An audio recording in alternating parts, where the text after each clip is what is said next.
Hi friends, welcome back to my channel. ఈరోజు మీకు ఈ సీరియల్లో ఏం జరిగిందో తెలుసుకోవాలి అనుకుంటున్నారా? అయితే వెంటనే మనం సీరియల్లోకి వెళ్ళిపోదాం. ఇక పల్లవి అయితే కుటుంబం మీద పగ తీర్చుకోవడం కోసం ఇంకా చాలా రకాలుగా ఆలోచిస్తూ ఉంటుంది. ఇక ఇంతలో చక్రధర్, బేబీ ఎందుకు బేబీ ఇదంతా? నా వల్ల నీ లైఫ్ డిస్టర్బ్ అవడం నాకు అస్సలు ఇష్టం లేదు. చూడు బేబీ, వాళ్ళతో నేను మాట్లాడతాను, నువ్వు వెళ్ళిపో బేబీ అని చెప్పి ఇక చక్రధర్ అయితే మొదటిసారిగా పల్లవితో కాస్త సాఫ్ట్గా మాట్లాడుతుంటే ఒక్కసారిగా పల్లవి, డాడ్ వాళ్ళు నన్ను అంతలా అవమానించారు, మళ్ళీ నేను తిరిగి ఆ ఫ్యామిలీలోకి ఎలా వెళ్తా అనుకుంటున్నారు అని అంటుంటే ఇక చక్రధర్, అది కాదు బేబీ, ఇప్పుడు నువ్వు ఉత్త మనిషి కూడా కాదు, ప్రెగ్నెంట్. ఇట్లాంటి టైంలో నీకు ఎందుకు బేబీ ఇవన్నీ? అనవసరంగా నేను ఆ రాజేంద్ర ప్రసాద్ మీద పగ తీర్చుకోవడానికి నిన్ను ఉపయోగించుకున్నాను, దానివల్ల నీ లైఫ్ పాడవుతుంది అని చెప్పి ఆలోచించలేకపోయాను అని చెప్పి చక్రధర్ మాట్లాడుతూ ఉంటే చక్రధర్ మాటలకి ఒక్కసారిగా పల్లవి, డాడ్ నువ్వేనా ఇలా మాట్లాడుతుంది? వాళ్ళ గురించి ఆలోచిస్తున్నావా లేకపోతే నా గురించి ఆలోచిస్తున్నావో నాకైతే అర్థం కావట్లేదు, కానీ ఆ ఇంటికి వెళ్ళడం మాత్రం నాకు ఇష్టం లేదు అని చెప్పి ఇక్కడ పల్లవి అయితే ఇంకా చక్రధర్తో చాలా గట్టిగా మాట్లాడి తన గదిలోకి వెళ్ళి డోర్ వేసుకుంటుంది. ఇక చక్రధర్ అయితే పల్లవి అలా మాట్లాడేసరికి ఏం చేయాలో అర్థం కాక ఆలోచనలో పడతాడు. ఇక ఇంతలో రాజేశ్వరి అయితే చక్రధర్కి కాఫీ ఇచ్చి, ఏంటి తప్పులు చేసి ఇప్పుడు కూతురికి నచ్చ చెప్పాలని చూస్తున్నారు, కానీ కూతురు మీ మాట వినట్లేదు కదా? చూడండి, ఇట్లాంటి రోజు వస్తుందని మొదటి నుంచి చెప్తూనే వచ్చాను, కానీ మీరెవ్వరూ నా మాట వినలేదు. చివరికి అది పంతానికి పోయి తన జీవితాన్ని కూడా వదులుకోవాలని చూస్తుంది. రేపు దాన్ని పుట్టబోయే బిడ్డ మా నాన్న ఎక్కడా అని చెప్తే మీ నాన్న నేను చేసిన తప్పులకి నన్ను మెడ పట్టుకుని బయటకు గెంటేశాడని చెప్తుందా? చెప్పండి అని చెప్పి ఇక రాజేశ్వరి అయితే చక్రధర్ని నిలదీస్తూ ఉంటే ఒక్కసారిగా చక్రధర్, ఏంటి రాజేశ్వరి అన్నది కూడా నిజమే కదా, నేను ఏదో చేయాలని నా పిల్లల జీవితాల్ని నేనే నాశనం చేస్తున్నానా? అటు చూస్తే అవని అలాగే భరత్ వాళ్ళు కూడా నా కన్న పిల్లలే, కానీ వాళ్ళని కాదని రాజేశ్వరిని పెళ్లి చేసుకున్నాను. కనీసం పల్లవినైనా సంతోషంగా ఉంచానా అంటే తనకి పెళ్ళైన దగ్గర నుంచి నా పగ కోసం తను ఆ కుటుంబంలో ఎవరితో ఒకరితో ఏదో ఒక రకంగా మాట పడుతూనే ఉంది అని చెప్పి చక్రధర్ అయితే కాస్త ఆలోచించడం మొదలు పెడతాడు. ఇక ఇది ఇలా ఉండగా ఇక్కడ చూస్తే అక్షయ్ అయితే అవని దగ్గరకొచ్చి అవని అని పిలవడంతో ఇక అవని, చెప్పండి ఏదన్నా కావాలా అని అడుగుతూ ఉంటే ఇక అక్షయ్ అటూ ఇటూ చూసి ఇక అవనిని దగ్గరికి తీసుకుని బుగ్గ మీద ముద్దు పెట్టేసి వెళ్ళిపోతాడు. ఒక్కసారిగా అక్షయ్ అలా చేయడంతో అవని కాస్త సిగ్గుపడుతుంది. ఇక అవని అయితే అక్షయ్ తనతో అలా ప్రేమగా ఉండడం చూసి ఆనందపడుతుంది. ఇక ఇది ఇలా ఉండగా ఇక్కడ చూస్తే శ్రేయ అయితే శ్రీకర్ దగ్గరికి వెళ్ళి, శ్రీకర్ ఇంట్లో ఏం జరుగుతుందో చూస్తున్నావా? అందరూ కలిసి ఆ అవనికి పట్టం గడుతున్నారు, కనీసం నన్ను ఇంట్లో ఒక మనిషిలా కూడా చూడట్లేదు అని అంటుంటే ఇక శ్రీకర్, చూడు శ్రేయ, ఇంతవరకు నువ్వేం చెప్పినా సరే నేను కాదనకుండా చేశాను, అలాగే నీ ఇష్టపూర్వకంగానే మా వదిన చెప్పిన మాట కూడా వినడం మానేశాను. ఇంకా ఏం చేయాలనుకుంటున్నావు? అందరూ వదిన్ని మాత్రమే నెత్తినెక్కించుకుంటున్నారు, నన్ను మనిషిలా కూడా చూడలేదు అంటున్నావంటే నువ్వెళ్ళి వాళ్ళతో కలిస్తేనే కదా, వాళ్ళతో వదిన చూపించేంత ఆప్యాయంగా ప్రేమగా మాట్లాడితేనే కదా అని చెప్పి శ్రీకర్ అయితే ఇక శ్రేయతో చెప్పి, చూడు ఇట్లాంటి పిచ్చి పిచ్చి కారణాలు చెప్పి ఇలా వాళ్ళ గురించి ఆలోచించి నీ బుర్ర పాడు చేసుకోమాకు, ముందు అందరితో ప్రేమగా ఆప్యాయంగా ఎలా ఉండాలో దాని గురించి ఆలోచించు. శ్రేయ, నిన్ను ప్రేమించి పెళ్లి చేసుకున్నప్పుడు నీలో నీ అమాయకత్వం నాకు నచ్చింది, అలాగే నీలాంటి వాళ్ళు మా ఇంటి కోడలుగా వస్తే ఇంట్లో అందరినీ అంతే ప్రేమగా చూసుకుంటారని ఆలోచించాను, కానీ నువ్వు ఇట్లా మారిపోతావని అస్సలు అనుకోలేదు. నీలో వచ్చిన మార్పు నీకు వచ్చిందో లేక ఎవరైనా నేర్పిస్తే నేర్చుకున్నావో నాకైతే అర్థం కావట్లేదు, కానీ ఇంతవరకు జరిగిందంతా పక్క నుంచి అందరితో ప్రేమగా ఉండడానికి ప్రయత్నించు అని చెప్పి ఇక శ్రీకర్ వెళ్ళిపోతుంటే శ్రేయ, ఏంటి శ్రీకర్ అలా మాట్లాడుతున్నాడు అంటే శ్రీకర్కి నాకంటే మళ్ళీ వాళ్ళ వదినే ఎక్కువైందా? వాళ్ళ వదిన్ని మళ్ళీ వెనకేసుకొస్తున్నాడు, పల్లవిని ఇంటి నుంచి పంపించేశాను. ఇక అవనిని కూడా ఇంటి నుంచి పంపించేస్తే ఈ ఇంటికి మహారాణి అవ్వచ్చు అనుకున్నాను. కానీ శ్రీకర్ ఏంటి మళ్ళీ మారిపోయి అవని చుట్టూ తిరగడం మొదలు పెడుతున్నాడా అని చెప్పి ఇక శ్రియ అనుకుంటూ ఉండగానే ఇంతలో పార్వతి అమ్మ శ్రియ అని పిలవడంతో ఇక శ్రియ బయటకొచ్చి చెప్పండి అత్తయ్య ఏం కావాలి అని అడుగుతూ ఉంటే చూడమ్మా లోపలికి వెళ్ళి కాస్త కాఫీ తీసుకురమ్మా బాగా తలనొప్పిగా ఉంది అని అంటుంటే ఇక శ్రియ ఏంటత్తయ్య ఎప్పుడు చూసినా నన్నే అది తీసుకురా ఇది తీసుకురా అని చెప్పి నాకే చెప్తారు. ఇంట్లో ఏదో నేను ఒక్కదాన్నే కోడలన్నట్టు.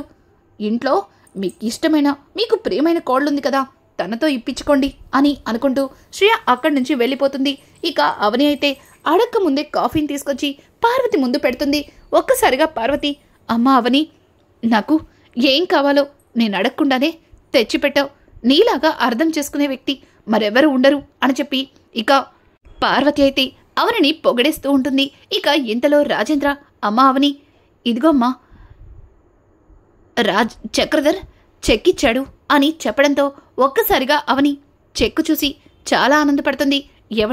ఏవండి అని పిలవడంతో ఇక అక్షయ్ కిందకొస్తాడు. అక్షయ్ రావడంతోనే రాజేంద్ర రే అక్షయ్ ఇదిగో చక్రధర్ 50 లక్షలకి చెక్కిచ్చాడు. నువ్వు బిజినెస్ స్టార్ట్ చేయాలనుకుంటున్నావు కదా రేపై మంచి రోజు రేపటి నుంచి నువ్వు బిజినెస్ మొదలు పెట్టచ్చు అని చెప్పడంతో దానికి అక్షయ్ నాన్న బిజినెస్ చేయడానికి డబ్బుంటే సరిపోదు నాన్న దానికి తగ్గ మనుషులు కూడా ఉండాలి కదా అని అంటుంటే ఇక రాజేంద్ర అయితే అక్షయ్ వైపు చూసి ఏం మాట్లాడుతున్నావు అక్షయ్ ఇంతకు ముందు నువ్వొక్కడివే బిజినెస్ మొత్తాన్ని చూసుకున్నావు కనీసం నన్ను రానివ్వలేదు పైగా నన్ను రిటైర్మెంట్ తీసుకుని ఇంట్లోనే రెస్ట్ తీసుకోమన్నావు కానీ ఇప్పుడేంటి ఇలా మాట్లాడుతున్నావు అని అంటుంటే ఇక అక్షయ్ అయితే నాన్న ఒకప్పుడు నేను బిజినెస్ని ఒంటి చేత్తోనే ముందుకు తీసుకెళ్లాను అప్పుడు నా పక్కన అవని ఉండి నాకు ప్రతి విషయంలోనూ హెల్ప్ చేసేది ధైర్యం చెప్పేది అలాగే నాకు బిజినెస్లో రకరకాల ఐడియాలు ఇచ్చేది కానీ ఇప్పుడు ఒక్కడనే చేసుకోవాలంటే కష్టం నాతో పాటు అని చెప్పి ఇక అవని వైపు చూస్తుంటే అవని అయితే నవ్వుతూ తల కిందకి దించుకుంటుంది. రాజేంద్ర రే ఇక్కడ కూడా ఈగోని చూపిస్తున్నావా చూడు ఒకప్పుడు నువ్వు అవని మీద కోపంతో ఉన్నావు కానీ ఇప్పుడు కాదు కదా నీ భార్యని నువ్వే అడగచ్చు కదా అని చెప్పి ఇక రాజేంద్ర చెప్పడంతో అక్షయ్ అవని దగ్గరికెళ్ళి అవని నువ్వు నాతో పాటు బిజినెస్లో నాకు హెల్ప్ చేస్తావా అని అడగడంతో ఇక అవని అయితే మీరు అడిగితే కాదంటానా ఖచ్చితంగా హెల్ప్ చేస్తాను అని చెప్పి ఇక అవని అయితే చెప్తుంది. ఇది ఇలా ఉండగా చక్రధర్ అయితే ఇంట్లో పల్లవిని చూసి చాలా బాధపడుతుంటాడు. ఒక విధంగా చక్రధర్లో కాస్త మార్పు మొదలైనట్టుగా మనకి అనిపిస్తుంది. ఇక చక్రధర్ అయితే బయట కొంతమందితో మాట్లాడుతూ చూడండి మీరు ఒకప్పుడు అక్షయ్ కుటుంబాన్ని దెబ్బతీయడం కోసం నాకు సహాయం చేశారు అలాగే అక్షయ్ బిజినెస్ని దివాలా తీయడానికి కూడా మీరు నాకు చాలా సహాయం చేశారు కానీ ఇప్పుడు మీరే అక్షయ్ చేసే బిజినెస్ని ముందుకు తీసుకెళ్ళాలి అని చెప్పడంతో ఒక్కసారిగా వాళ్ళు రాజేంద్ర వైపు ఆశ్చర్యంగా చూస్తారు. చక్రధర్ వైపు ఆశ్చర్యంగా చూస్తారు. ఏంటి చక్రధర్ ఏం మాట్లాడుతున్నావు బిజినెస్ని దెబ్బ కొట్టాలి అనుకున్నా నువ్వే ఇప్పుడు వాళ్ళ బిజినెస్ ముందుకెళ్ళాలి అని చెప్తున్నావా అని అంటుంటే ఇక చక్రధర్ అయితే ఒక రకంగా నవ్వుతూ నేనెందుకు ఆ రాజేంద్ర ఇండస్ట్రీస్ని ముందుకు తీసుకెళ్ళాలి అనుకుంటాను అది ఎన్నటికీ జరగదు అలా జరిగితే నేను ఇలా ఎందుకుంటాను ఈ చక్రధర్ అందరికంటే నెంబర్ 1 బిజినెస్ పర్సన్ కింద పేరు తెచ్చుకోవాలి అవార్డు తెచ్చుకోవాలి అంటే ఆ రాజేంద్ర ఇండస్ట్రీస్ ఎన్నటికీ కూడా ముందుకు వెళ్ళకూడదు దానికి మీ సహాయం కావాలి అని అంటుంటే ఇక వాళ్ళైతే చక్రధర్ వైపు ఆశ్చర్యంగా చూస్తూ ఏం మాట్లాడుతున్నావు చక్రధర్ ఇందాకేమో అక్షయ్కి బిజినెస్లో హెల్ప్ చేయాలి అన్నావు ఇప్పుడేమో బిజినెస్ని దెబ్బ కొట్టాలి అంటున్నావు నువ్వేం చెప్తున్నావో మాకు అస్సలు అర్థం కావట్లేదు అని అంటుంటే ఇక చక్రధర్ చూడండి అక్షయ్ బిజినెస్లో ముందుకెళ్తానికి హెల్ప్ చేస్తానే బిజినెస్ దివాలా అయ్యేలా చేయాలి తర్వాత ఉన్నదంతా ఊడ్చుకొని మళ్ళీ కట్టుబట్టలతో ఆ రాజేంద్ర కుటుంబం నడి రోడ్డున పడాలి నా కూతుర్ని నిర్దాక్షిణ్యంగా మెడ పట్టుకుని బయటకు గెంటేసిన వాళ్ళలో ఎవ్వరికీ కూడా సంతోషాన్ని ఉండకుండా చేయాలి అని చెప్పి ఇక చక్రధర్ అయితే వాళ్ళతో ఏదో మాట్లాడుతూ ఉంటాడు. ఇక అప్పుడు అర్థమవుతుంది అంతవరకు కూడా చక్రధర్ మారిపోయాడేమో అనిపించి మనకి కూడా చక్రధర్ అసలు రూపం బయటపడుతుంది. ఇక వాళ్ళైతే సరే సరే చక్రధర్ గారు అని అనుకుంటూ అక్కడి నుంచి వెళ్ళిపోవడంతో ఒక్కసారిగా అక్కడ రాజేంద్ర అయితే చక్రధర్ వాళ్ళతో మాట్లాడిన ప్రతి మాటని వింటాడు. చక్రధర్ మాటలకి ఇక రాజేంద్ర చాలా కోపంగా, రాస్కేల్, నాకు తెలుసురా, నాకు తెలుసు పల్లవి చేసే ప్రతి కుట్ర వెనుక నువ్వున్నావని నాకు ఇంతవరకు చిన్న అనుమానం ఉండేది. కానీ ఈ రోజుతో ఆ అనుమానం నిజమని అర్థమైపోయింది. నిన్ను ఎంత నమ్మాను. నీకు నా చెల్లెలు నిన్ను ప్రేమించి పెళ్లి చేసుకున్నందుకు నీకు ఆస్తిలో భాగమిచ్చాను. కానీ నువ్వు నా మీద పగని పెంచుకొని నా కుటుంబాన్ని నాశనం చేయాలని చూస్తున్నావా అని చెప్పి రాజేంద్ర అయితే ఇక చక్రధర్ చొక్కా పట్టుకుంటే చక్రధర్, బావా వదులు వదులు అని చెప్పి ఇక ఎదిలించుకుని దూరంగా నుంచుని, చూడు బావా, నీ చెల్లెల్ని ఆ రోజు ప్రేమించాను అంటే నువ్వు అందరి ముందు నన్ను అవమానించావు. అలాగే ఆస్తిలో బాగాన్ని అడిగితే నీ చెల్లెలికి రావాల్సిన వాటాలో ఏదో ఇవ్వాలి అన్నట్టుగా అరాకొరా ఇచ్చావు. నేనేదో తెలివైన వాణ్ణి కాబట్టి దాన్ని ఎక్కువ చేసుకుని ఇక్కడ దాకా వచ్చాను. పైగా అవన్నీ మర్చిపోయి నా కూతుర్ని నీ కొడుక్కిచ్చి పెళ్లి చేస్తే తనకి ఇష్టమైనవాడు కాకుండా ఒక అమాయకుడిని దాని మెడలో బలవంతంగా తాళి కట్టించి ఈరోజు అది కన్నీరు పెట్టుకుని పుట్టింట్లో కూర్చునేలా చేశారు. మరి అట్లాంటి మీ కుటుంబాన్ని ఎట్లా వదిలేస్తా అనుకుంటున్నారు అని చెప్పి ఇక చక్రధర్ అయితే రాజేంద్రని చొక్కా పట్టుకోవడంతో ఒక్కసారిగా రాజేంద్ర చక్రధర్ తనని అంతలా అవమానించడంతో తట్టుకోలేక కోపంగా చక్రధర్ చెంప పగలకొడతాడు. ఇక చక్రధర్ అయితే రాజేంద్ర మీద చెయ్యెత్తి కొట్టకుండా కిందకి దించి, చూడు బావా, నిన్ను కొట్టాలంటే నాకు నిమిషం సరిపోదు. కానీ అందరి ముందు ఇక్కడ నీకు జరిగిన అవమానంతో నువ్వు కుమిలి కుమిలి చచ్చిపోతావు అని అనుకుంటూ అక్కడి నుంచి చక్రధర్ వెళ్ళిపోతాడు. ఇక రాజేంద్ర అయితే చుట్టుపక్కల అందరూ కూడా అక్కడ జరిగింది చూసి తలుచుకుంటూ, రాజేంద్ర అయితే చక్రధర్ అందరి ముందు తనని చొక్కా పట్టుకుని అవమానించడంతో చాలా బాధపడుతూ అక్కడి నుంచి వెళ్ళిపోతారు. అలాగే అది చూసిన చుట్టుపక్కల వాళ్ళు కూడా వాళ్ళ గురించి రకరకాలుగా చెప్పుకుంటారు. వాళ్ళిద్దరూ బావమరుదులు కదా, అదేంటి అలా నడి రోడ్డు మీద చొక్కాలు పట్టుకుని అంతలా తిట్టుకుంటున్నారు అన్నట్టుగా ఇక చుట్టుపక్కల వాళ్ళు వాళ్ళ గురించి ఇష్టం వచ్చినట్టు మాట్లాడడంతో రాజేంద్ర తట్టుకోలేక ఆ బాధతో ఇంటికైతే వస్తాడు. ఇక ఇంటికి వచ్చిన రాజేంద్రని చూసి పార్వతి, ఏవండి, మీకోసమే ఎదురు చూస్తున్నాను. ఏంటండి, ఉదయం నుంచి ఎక్కడికి వెళ్లారు? అక్షయ్కి చెక్ ఇచ్చారు, తర్వాత మీరు కనిపించనే లేదు అని అంటుంటే ఇక రాజేంద్ర ఉలుకు పలుకు లేకుండా మౌనంగా ఉంటాడు. ఇక రాజేంద్ర అలా ఉండేసరికి పార్వతికి కాస్త భయమేసి పక్కన కూర్చుని, ఏవండి, మీరు బాగానే ఉన్నారు కదా? ఓ, అక్షయ్ బిజినెస్ కోసం మీకు తెలిసిన వాళ్ళందరితో మాట్లాడి వస్తున్నారు కదా, నాకు అర్థమైంది. బాగా అలసిపోయినట్టున్నారు. ఆగండి, మంచినీళ్ళు తీసుకొస్తాను అని చెప్పి ఇక పార్వతి అయితే లోపలికి వెళ్ళి మంచినీళ్ళు తీసుకొస్తుండగా ఒక్కసారిగా రాజేంద్ర గుండె పట్టుకుని అక్కడికక్కడే కుప్పకూలిపోతాడు. అలా రాజేంద్ర పడిపోవడంతో పార్వతి చేతిలో ఉన్న గ్లాస్ని కింద పడేసి, ఏవండి అని పరిగెత్తుకుంటూ ఇక రాజేంద్రని పట్టుకుంటాడు. అలాగే ఇంట్లో ఉన్న వాళ్ళందరూ కూడా రాజేంద్ర దగ్గరకు వచ్చి నానా అంటూ ఇక రాజేంద్రని పైకి లేపుతారు. రాజేంద్రకి గుండెల్లో నొప్పి రావడంతో ఇక రాజేంద్రని తీసుకుని ఇమీడియట్లీ హాస్పిటల్కి అయితే బయలుదేరతారు.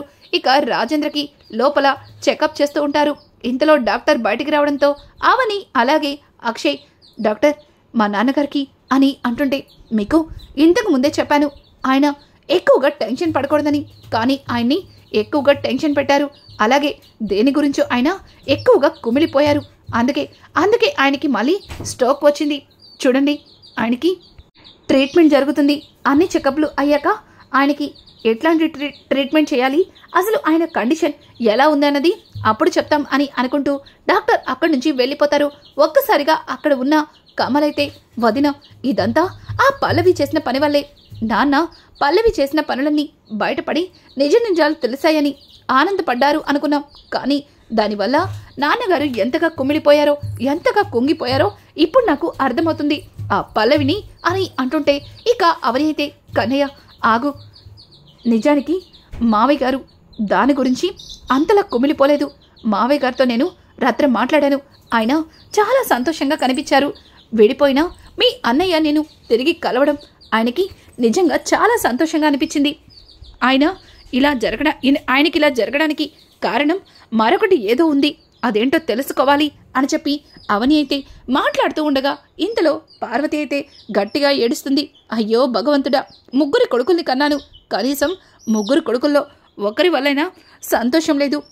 దానివల్ల అనుక్షణం ఆయనకి నాకు ఏదో ఒక బాధ వస్తూనే ఉంది అని చెప్పి ఇక పార్వతి బాధపడుతుంటే ఇక 3 కొడుకులు వెళ్ళి పార్వతి చుట్టూ నుంచుని, అమ్మా నువ్వు బాధపడద్దమ్మా, నువ్వు చెప్పినట్టుగానే మేము వింటున్నాం కదమ్మా అని అంటుంటే, రేయ్ మీరు సరిగా ఉంటే కాదురా, మీ భార్యలు కూడా సరిగా ఉండాలి కదరా, మీరు కూడా మీ భార్యలతో అంతే సంతోషంగా ఉండాలి కదరా, అప్పుడే కదరా మేము సంతోషంగా ఉండేది అని చెప్పి ఇక పార్వతి మాట్లాడుతూ ఉంటే ఇక అక్కడ ఉన్న శ్రీకర్ అయితే, అమ్మా నేను శ్రేయ ఇక నుంచి సంతోషంగా ఉంటామమ్మా, మా వల్ల మీకు ఎట్లాంటి ఇబ్బంది కలగదు అని అంటుంటే ఇక అక్షయ్ మోకాళ్ళ మీద కూర్చుని పార్వతి 2 చేతులు పట్టుకుని, అమ్మా ఇంతవరకు నా వల్ల మీరు చాలా బాధపడ్డారు, నేను కూడా ఎవరేంటో తెలుసుకోకుండా అవనిని తప్పు పట్టాను, నా మాటలతో తన మనసుని చాలా గాయపరిచాను, కానీ నేను చేసిన తప్పులేంటో తెలుసుకున్నాను, ఇకపై అవని విషయంలో ఎట్లాంటి పొరపాటు చెయ్యను, నన్ను నమ్మమ్మా అని చెప్పి ఇక అక్షయ్ అయితే పార్వతి చేతిలో చెయ్యి వేసి మాటిస్తాడు. ఇక పార్వతి అయితే కమల్ వైపు చూసి, కమల్ నాకు తెలుసురా నువ్వు నాతో ఏం చెప్పాలనుకుంటున్నావో, చూడరా కమల్, నువ్వు పల్లవి చేసిన తప్పుల్ని తట్టుకోలేక తనని ఇంటి నుంచి బయటికి పంపించేశావు, కానీ ఒక్క క్షణం ఆలోచించాల్సింది, తన కడుపులో నీ బిడ్డ పెరుగుతుందని అని అంటుంటే, అమ్మా నీకు తెలీదమ్మా, ఇదంతా ఆ పల్లవి వల్లే జరిగింది, నాన్న ఇట్లాంటి స్థితిలో ఉండడానికి కారణం పల్లవినే అని అంటుంటే ఇక పార్వతి అయితే మౌనంగా ఉండిపోతుంది. ఇంతలో అక్కడికి పల్లవి అయితే వస్తుంది. ఒక్కసారిగా పల్లవిని చూసిన కమల్ చాలా కోపంగా, ఏయ్ ఎందుకొచ్చావు ఇక్కడికి అని అడగడంతో ఇక పల్లవి, బావా నేను మావయ్య అని అంటుంటే, ఒసే రాక్షసి, నాన్న అట్లాంటి స్థితిలో ఉండడానికి కారణం నువ్వేనే, మళ్ళీ మా నాన్నని ఏం చేయాలని ఇక్కడికి వచ్చావు అని అంటుంటే, చూడు బావా నేను నీతో మాట్లాడడానికి రాలేదు అని అనుకుంటూ ఇక పార్వతి దగ్గరికి వెళ్తుంది. ఒక్కసారిగా పార్వతి పల్లవిని చూసి చాలా కోపంగా లేచి నుంచుంటుంది. ఇక పల్లవి అయితే పార్వతితో, అత్తయ్య మావయ్య గారికి ఇప్పుడు ఎలా ఉంది అత్తయ్య, నాకు తెలుసు అత్తయ్య మావయ్య గారికి ఏం కాదు అని చెప్పి పల్లవి మాట్లాడుతూ ఉంటే ఒక్కసారిగా పార్వతి పల్లవి చెంప చెల్లు మనిపిస్తుంది. పల్లవి అత్తయ్య అని అంటుంటే, ఇంకొక్కసారి నన్ను అలా పిలిచావంటే చంపేస్తాను, ఆయనకి ఇట్లాంటి స్థితి రావడానికి కారణం నువ్వే అని చెప్పి ఇక పార్వతి అయితే పల్లవిని అంటుంటే ఒక్కసారిగా పల్లవి, చూడండత్తయ్య మావయ్య గారికి అట్లాంటి స్థితి రావడానికి కారణం నేను కాదు, ఇదిగో ఇక్కడ నుంచింది కదా ఈ అవని అని చెప్పడంతో ఒక్కసారిగా అందరూ కూడా షాక్ అయిపోతారు.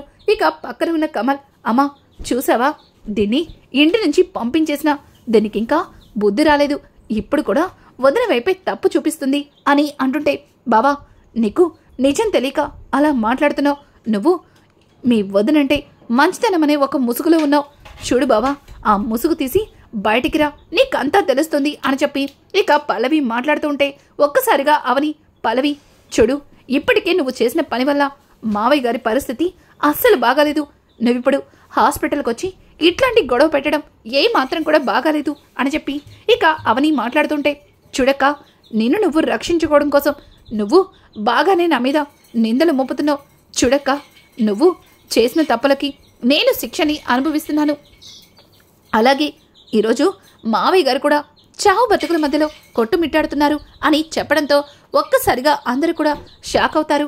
ఇక పార్వతి అయితే, ఏం మాట్లాడుతున్నావే, అవని వల్ల మీ మామయ్య గారికి ఈ పరిస్థితి రాలేదే, నీ వల్ల వచ్చింది అని చెప్పడంతో ఇక పార్వతి అయితే పల్లవితో ఏం మాట్లాడుతున్నావు అని అంటుంటే ఇక పల్లవి అయితే, చూడండి అత్తయ్య నేను చెప్పేది మీకు నమ్మబుద్ధి కాకపోవచ్చు, కానీ నేను చెప్పేది 100కి ముమ్మాట్లు నిజం, మావయ్య గారు అట్లాంటి పరిస్థితిలో ఉండడానికి కారణం మాత్రం ఇదిగో ఇక్కడ ఉంది ఈ అవనినే, కావాలంటే అవనినే అడగండి అని చెప్పి ఇక అవని వైపు చూపిస్తుంటే ఒక్కసారిగా అవని, పల్లవి ఏం మాట్లాడుతున్నావు, మావయ్య గారి పరిస్థితికి కారణం నేనా, అసలు మళ్ళీ మరొక నాటకాన్ని మొదలు పెడుతున్నావా అని అంటుంటే, చాలక్క చాలు, ఎంతవరకు నువ్వు ఏం చేశావన్నది ఇక్కడ ఉన్న వాళ్ళకి తెలియకపోవచ్చు, కానీ ఇప్పుడు మావయ్య గారి స్థితికి కారణం మాత్రం నువ్వే.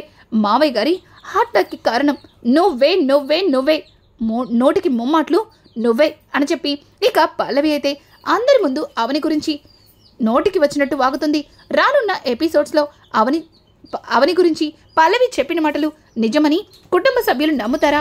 మరొకసారి అక్షయ్ అవని మధ్యలో దూరం పెరుగుతుందా?